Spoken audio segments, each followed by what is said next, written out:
솔직히 말해 한국 조선소가 세계 최고라는 말 저는 믿지 않았습니다. 그저 값싼 노동력으로 유럽 기술을 어설프게 흉내내는 수준이라고 생각했죠. 그런데 제가 직접 본 한국은 저의 오랜 편견을 산산조각 내버렸습니다. 제 이름은 라스 젠슨입니다. 여기 북유럽의 오래된 항구 도시 코펜하겐에서 저는 100년이 넘는 역사를 가진 저희 가족의 해운 회사를 이끌고 있습니다. 제 평생은 예측 불가능한 바다와 함께였습니다. 제가 아직 18, 혈기만 왕성했던 시절 아버지의 작은 화물선을 타고 북해를 건너던 중 만난 끔찍한 폭풍우 속에서 아버지는 외치었죠. 라스, 눈을 떠라. 바다는 두려워하는 자를 삼키지만 맞서는 자에게는 길을 열어준다. 그날 배운 강인함과 도전정신, 그리고 아버지가 회사를 집어삼킬 뻔했던 파산의 위기 앞에서도 결코 굴하지 않으셨던 그 뚝심이 오늘날 저를 이 자리에 있게 했습니다. 저는 그 유산을 지켜야 한다는 무거운 책임감을 안고 있습니다. 하지만 지금 우리 해운업계가 맞닥뜨린 거대한 변화의 파도는 과거 그 어떤 폭풍우보다 거셉니다. 국제회사기구 IMO는 2050년까지 탄소 배출 제로라는 피할 수 없는 목표를 설정했습니다. 에너지 위기는 안전하고 효율적인 운송 수단의 중요성을 그 어느 때보다 강조하고 있습니다. 특히 LNG 쿼천 연가스 선박은 우리 회사의 미래를 좌우할 핵심 동력이지만 영하 163도의 극저온 액화가스를 운반하는 것은 한치의 오차도 용납되지 않는 고도의 기술과 절대적인 안전성을 요구합니다. 여기에 친환경 선박으로의 전환, 자율운항, 선박 기술 개발까지 이것은 단순한 변화가 아니라 생존을 건 혁명이었습니다. 이 거대한 파도를 넘어서기 위해 우리에게는 과거와는 전혀 다른 혁신적인 기술로 무장한 새로운 심장, 바로 최첨단 선박이 절실히 필요했습니다. 몇 년 전 우리 회사는 이러한 시대적 요구에 부응하기 위해 향후 10년을 책임질 대규모 신규 LNG 선박 발주를 결정했습니다. 수조 원이 투입되는 회사의 명운을 건 결정이었기에 신중하고 또 신중해야 했습니다. 이사회가 열렸고 전 세계 유수의 조선소들이 후보로 거론되었습니다. 오랜 전통의 유럽 조선소들, 그리고 무서운 가격 경쟁력으로 시장을 위협하는 중국 최대 조선소, 상하이 해양, 마지막으로 LNG 선박, 건조 분야에서 압도적인 기술력으로 세계 시장 점유율 1위를 지키고 있는 한국의 한국 조선소들이 있었죠. 회의는 예상보다 훨씬 더 치열했습니다. 특히 상하이 해양의 CEO 리창리 쟁은 교활하고 집요하게 저를 압박해왔습니다. 그는 저와의 화상회의에서 파격적인 가격 할인을 제시하며 거만한 태도로 말했지요. 젠슨 회장, 시대가 변했습니다. 언제까지 비싸고 느린 유럽이나 이제는 한물간 한국 조선소에만 의지할 겁니까? 우리 상하이 해양은 세계 최고의 가격 경쟁력과 생산 능력을 갖췄습니다. 한국 기술? 그거 다 우리 중국에서 넘어간 기술 베껴서 만든 짝퉁에 불과합니다. 우리가 훨씬 더 싸고 빠르게, 그리고 더 많이 만들어줄 수 있어. 우리와 손잡지 않으면 당신 회사도 뒤처지게 될 것이오. 그의 말은 노골적인 협박과 한국 기술에 대한 폄하로 가득했습니다. 재무 담당 임원인 헬릭은 리창의 제안에 크게 흔들렸습니다. 회장님, 가격만 보면 한국의 절반 수준입니다. 이 정도면 기술력 차이를 감수하더라도 하지만 저는 단호하게 그의 말을 잘랐습니다. 제 머릿속에는 몇 년 전 리창의 상하이 해양이 건조한 LNG 선박에서 발생했던 끔찍한 사고가 떠올랐기 때문입니다. 운항 중 원인 모를 화물창 균열과 가스 누출 사고로 선박이 폭발 직전까지 갔었고, 그로 인해 발주사는 천문학적인 손실과 함께 국제적인 망신까지 당해야 했습니다. 저가 수주를 위해 안전기준을 무시하고 조잡한 부품을 사용한 결과라는 소문이 파다했습니다. 그때의 실패를 떠올리면 아직도 등골이 서늘합니다. 실패하면 모든 것을 잃을 수 있다는 두려움이 저를 엄습했습니다. 기술 담당 임원 마리아는 그런 제 마음을 대변하듯 분노에 찬 목소리로 외쳤습니다. LNG 선박은 바다 위를 떠다니는 거대한 폭탄과도 같습니다. 영하 163도를 견디는 한국의 KC-1 같은 독보적인 화물창 기술, 제액화 시스템, 안전관리 시스템, 이 모든 것이 완벽해야 합니다. 가격 몇 푼 아끼려다 우리 모두를 위험에 빠뜨릴 수는 없습니다. 안전과 신뢰성 면에서 현재 한국 조선소를 따라올 곳은 지구상에 없습니다. 리창의 조잡한 기술과는 비교 자체가 모욕입니다.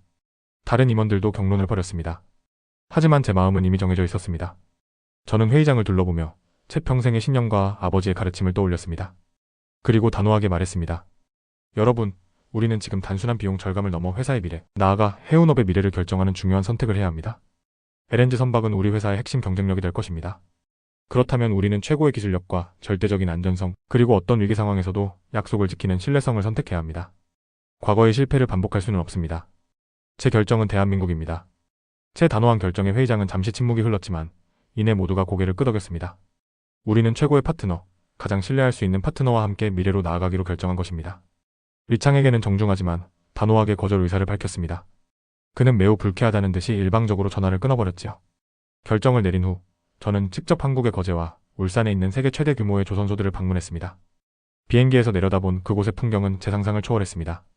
거대한 골리앗 크레인들이 쉴 새 없이 움직이고 산더미 같은 선박 블록들이 질서정연하게 조립되는 모습은 마치 거인들이 사는 첨단 기술 도시를 보는 듯 했습니다.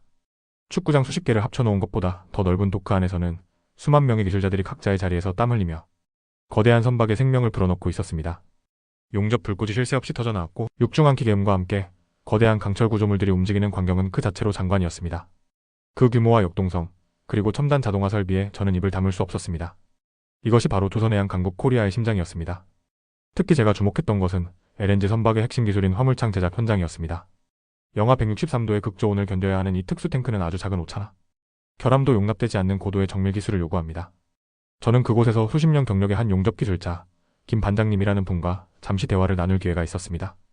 그는 두꺼운 방열복을 입고 좁고 어두운 화물창 내부에서 용접을 꽂아 씨름하고 있었습니다. 섭씨 수천 도의 열기 속에서 그의 눈빛은 매처럼 날카로웠고 그의 손놀림은 한치의 망설임도 없이 정교했습니다. 제가 통역을 통해 힘들지 않으십니까? 정말 대단한 기술입니다. 라고 묻자 그는 땀을 닦으며 투박하지만 자부심 가득한 목소리로 말했습니다. 힘들지요. 하지만 이 배가 머나먼 바다를 건너 사람들에게 꼭 필요한 에너지를 안전하게 실어 나른다고 생각하면 힘든 줄도 모릅니다. 제 손으로 만든 이 용접선 하나하나가 수많은 사람들의 삶과 연결되어 있다고 생각하면 어깨가 무겁기도 하지만 큰 자부심을 느낍니다. 우리는 그냥 쇠를 붙이는 게 아니라 안전과 믿음을 용접하는 겁니다. 그의 투박한 손마디와 진심 어린 눈빛에서 저는 한국 기술의 저력이 어디에서 나오는지 다시 한번 느낄 수 있었습니다. 그것은 단순한 기술이 아니라 자신의 일에 대한 자부심과 책임감, 바로 장인 정신이었습니다.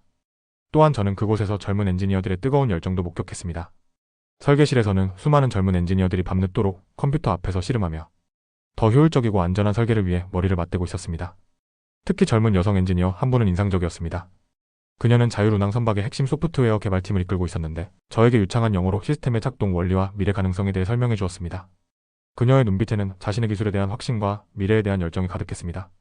그녀는 저희는 단순히 주어진 도면대로 배를 만드는 것이 아니라 끊임없이 더 나은 기술을 연구하고 적용하며 미래를 만들어가고 있습니다. 지금 이 순간에도 저희 팀원 중 몇몇은 밤샘 작업을 하며 알고리즘 개선에 매달리고 있습니다. 라고 말했습니다. 그들의 밤샘 작업과 끊임없는 노력이야말로 한국 조선소가 세계 최고 수준의 기술력을 유지하는 비결일 것입니다. 조선소 방문 중 저는 더욱 놀라운 이야기를 듣게 되었습니다. 중국의 리창이 이끄는 상하이 해양 측에서 수차례에 걸쳐 한국의 핵심 LNG 화물창 설계 기술, 특히 KC-1 관련 기술을 빼내기 위해 산업 스파이를 고용하거나 내부 인력을 매수하려는 시도를 했다는 것입니다. 하지만 한국 조선소 측은 철저한 보안 시스템과 직원들의 애국심과 기지로 이를 모두 막아냈고 오히려 그 증거를 확보하여 국제적인 망신을 주었다고 합니다. 리창의 비열한 만행은 업계에 파다하게 퍼졌고 그의 신뢰도는 바닥으로 떨어졌습니다. 기술을 훔쳐서라도 이기려는 그들의 모습과 묵묵히 기술 개발에 매진하는 한국의 모습은 너무나 대조적이었습니다. 제가 방문했을 당시는 전 세계를 강타한 팬데믹으로 인해 글로벌 공급망이 마비되고 많은 산업 현장이 멈춰섰던 시기였습니다. 우리 회사 내부에서는 물론이고 전 세계 해운업계에서는 한국 조선소의 납기, 지연에 대한 우려가 매우 컸습니다. 과연 이 어려운 상황 속에서 한국 조선소들이 약속된 시간에 배를 인도할 수 있을까? 하는 의문이 팽배했죠. 하지만 놀랍게도 한국 조선소들은 그 위기 상황 속에서도 흔들리지 않았습니다. 그들은 방역 수칙을 철저히 지키면서도 생산 차질을 최소화하기 위해 필사적으로 노력했습니다. 해외 기술진의 입국이 막혔을 때는 그들은 최첨단 통신 장비와 증강현실 AR 기술을 이용한 원격, 화상회의를 통해 수천 킬로미터 떨어진 곳에서도 마치 현장에 있는 것처럼 문제를 진단하고 실시간으로 해결책을 제시했습니다. 심지어 리창의 상하이 해양이 건조 중이던 다른 선주의 선박에서 심각한 결함이 발생하여 납기가 불투명해졌을 때 한국 기술자들이 원격 지원을 통해 문제를 해결해 주어 국제적인 찬사를 받았다는 이야기도 들었습니다. 남의 불행을 돕는 대인배적인 모습까지. 또한 해외에서 핵심 부품 조달이 어려워지자 그들은 수십 년간 쌓아온 협력 네트워크를 총동원하고 심지어 일부 부품은 자체적으로 생산하거나 국산화하는 놀라운 저력을 보여주었습니다. 그들은 위기는 우리를 더 강하게 만들 뿐입니다. 고객과의 약속은 반드시 지킵니다. 라고 말했고 실제로 그 약속을 지켜냈습니다. 창의적인 방식으로 공급망 문제를 해결하고 생산 공정을 효율화하여 단 한 척의 선박도 납기를 어기지 않았습니다. 오히려 일부 선박은 예정보다 빨리 인도되기까지 했습니다. 위기 상황에서 더욱 빛나는 그들의 저력과 책임감, 그리고 위기관리 능력에 저는 깊은 신뢰와 존경심을 보내지 않을 수 없었습니다. 이것이야말로 진정한 세계 1위의 품격이었습니다. 조선소 방문 중 저를 더욱 놀라게 했던 것은 그들이 단지 현재 LNG 선박 건조에만 머무르지 않고 끊임없이 미래를 준비하고 있다는 사실이었습니다. 조선소 한편에 마련된 아인드리 센터와 실증, 테스트 베드에서는 이미 다음 세대를 위한 혁신적인 기술 개발이 한창이었습니다. 저의 눈길을 사로잡은 것은 바로 친환경 선박 기술, 특히 수소 선박에 대한 연구였습니다. IMO 국제해사기구는 2050년까지 국제해운의 탄소 배출량을 0으로 만들겠다는 야심찬 목표를 설정했습니다. 이것은 우리 해운업계에게는 피할 수 없는 도전이자 기회입니다. 그런데 한국은 이미 액화 수소를 안전하게 운반하는 기술은 물론이고 나아가 수소를 직접 연료로 사용하여 오직 물만을 배출하며 망망대해를 누비는 수소 선박 기술 개발을 세계에서 가장 앞서서 진행하고 있었습니다. 제가 방문했을 때 그들은 이미 세계 최초로 소형수소 연료전지 선박의 실증 운항 테스트를 성공적으로 마치고 대형 상선에 적용할 수 있는 액화수소 저장 탱크와 연료 공급 시스템 개발에 박차를 가하고 있었습니다. 연구 책임자는 저에게 머지않아 바다는 수소 선박이 주도하게 될 것입니다. 우리는 그 시대를 준비하고 있습니다. 어쩌면 2040년까지 주요 항로에 수소 선박을 상용화하는 것도 불가능하지 않을 것입니다. 라고 자신있게 말했습니다. 그들의 과감한 투자와 미래를 내다보는 해안에 저는 다시 한번 감탄했습니다. 이것은 단순히 배를 만드는 기술을 넘어 지구의 미래를 바꾸는 기술이었습니다. 이들은 단순한 배를 만드는 회사가 아니라 지속 가능한 해운의 미래를 설계하고 IMO 2050 목표를 훨씬 앞당길 수 있는 솔루션 프로바이더였습니다. 이건 정말 코리아만 할 수 있는 일이다. 저는 속으로 외쳤습니다. 일창의 상하이 해양이 여전히 구시대적인 연료 기술에 머물러 있는 것과는 너무나 대조적이었습니다. 뿐만 아니었습니다. 그들은 바다 위에 테슬라라 불릴 만한 자율운항 선박 기술 개발에도 엄청난 투자를 하고 있었습니다. 인공지능 AI 수많은 센서 데이터 레이더, 라이다, 카메라 등을 실시간으로 분석하여 최적의 항로를 설정하고 기상 변화와 예측하지 못한 장애물을 스스로 회피하며 심지어 복잡한 항구에 선원의 개입 없이 자동으로 저방까지 하는 시스템. 그리고 이 모든 과정을 대전에 위치한 육상 관제센터에서 위성을 통해 원격으로 모니터링하고 제어하는 시스템까지 마치 SF 영화에서나 보던 기술이 눈앞에서 펼쳐지고 있었습니다. 그들은 이미 실제 대형 상선을 이용한 대양 횡단 자율운항 테스트를 성공적으로 마쳤으며 상용화를 위한 기술 고도화에 집중하고 있었습니다. 중국의 값싼 노동력에 의존하는 조선소들이 따라올 수 없는 압도적인 기술 격차였습니다. 이 자율운항 선박 기술이 상용화된다면 인적 오류로 인한 해양사고를 획기적으로 줄이고 연료 효율성을 극대화하며 심각한 선원 부족 문제까지 해결할 수 있을 것입니다. 물론 아직 해결해야 할 법적, 기술적 과제들이 많겠지만 자율운항 선박 분야에서도 한국 기술이 세계를 선도하고 있다는 사실은 분명해 보였습니다. 그들의 끝없는 혁신을 목격하며 저는 우리 회사의 미래를 위한 또 다른 중요한 파트너를 만났다는 확신을 갖게 되었습니다. 그들의 기술은 단순한 진보가 아니라 해운업의 미래 자체를 바꾸고 있었습니다. 코리아가 세계를 바꾼다는 말이 과장이 아님을 저는 그곳에서 실감했습니다. 몇 년의 기다림 끝에 마침내 우리가 주문했던 첫 번째 최첨단 LNG 선박 코펜하겐 드리모가 완성되어 우리에게 인도되었습니다. 팬데믹이라는 악조건 속에서도 그들은 약속된 인도 날짜를 정확히 지켰습니다. 푸른 동해 바다 위에서 진행된 시운전. 저는 떨리는 마음으로 브릿지에 올라섰습니다. 거대한 선체가 마치 바다 위를 미끄러지듯 부드럽게 나갔고 최첨단 자동 항해 시스템과 안전장치들은 오차없이 완벽하게 작동했습니다. 특히 연료 효율은 우리가 계약했던 조건보다 무려 5%나 더 높게 나왔습니다. 이것은 매년 수백만 달러의 운영 비용 절감을 의미하는 실로 놀라운 결과였습니다. 안전 시스템 역시 수십 가지 가상 시뮬레이션 테스트와 실제 해상 테스트를 완벽하게 통과했습니다. 시운전을 마치고 항구로 돌아오는 길, 저는 함께 승선했던 우리 회사 임직원들과 기술진들을 브릿지로 불러 모았습니다. 그리고 벅찬 목소리로 말했습니다. 여러분 보셨습니까? 이것이 바로 우리가 선택한 결과입니다. 이것이 바로 세계 최고의 기술력입니다. 우리의 결정은 틀리지 않았습니다. 모두의 얼굴에는 안도감과 함께 깊은 만족감과 자부심이 가득했습니다. 우리는 다 함께 샴페인을 터뜨리며 코펜하겐 드리모의 성공적인 첫걸음과 우리 회사의 밝은 미래, 그리고 훌륭한 파트너인 한국 조선소를 위해 축배를 들었습니다. 그날의 감격과 환희는 아직도 제 가슴속에 생생하게 남아있습니다. 이러한 성공 소식은 즉시 전 세계 해운업계에 알려졌고 저명한 해운 전문지에서는 한국 조선 기술의 압도적인 승리, 덴마크 해운 거인의 현명한 선택이라는 제목의 기사를 내보냈습니다. 한때 우리 회사의 결정을 비판했던 경쟁사 CEO마저 저에게 개인적으로 연락해와 젠슨 회장, 당신의 선택이 옳았어? 한국의 기술력은 정말 경이롭군. 우리도 배워야겠어? 라며 부러움 섞인 축하 인사를 건네기도 했습니다. 심지어 IMO 관계자들은 비공식 석상에서 한국 조선소들이 없었다면 2050 탄소 제로 목표는 불가능했을지도 모른다고 인정하기까지 했습니다. 한편 저를 그토록 압박했던 리창의 상하이 해양은 어떻게 되었을까요? 그들은 결국 무리한 저가 수주화 기술, 도용시도, 안전 불감증의 대가를 치르게 되었습니다. 그들이 건조한 여러 척의 선박에서 심각한 품질 결함이 발견되어 국제적인 소송에 휘말렸고 특히 야심차게 건조했던 LNG 선박에서 발생한 화물창 폭발 사고는 그들의 신뢰도를 완전히 무너뜨렸습니다. 결국 상하이 해양은 막대한 소송 비용과 수주 급감을 견디지 못하고 파산 신청을 했다는 소식을 들었습니다.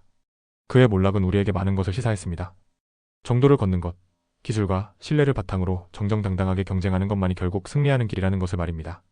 한국 조선소의 승리는 단순한 기술의 승리가 아니라 어쩌면 정의의 승리이기도 했습니다. 코리아가 정의를 세운다는 말이 제 머릿속을 맴돌았습니다. 집으로 돌아와 저는 어린 손자 녀석을 무릎에 앉히고 새로 건조된 우리 배의 멋진 사진을 보여주었습니다.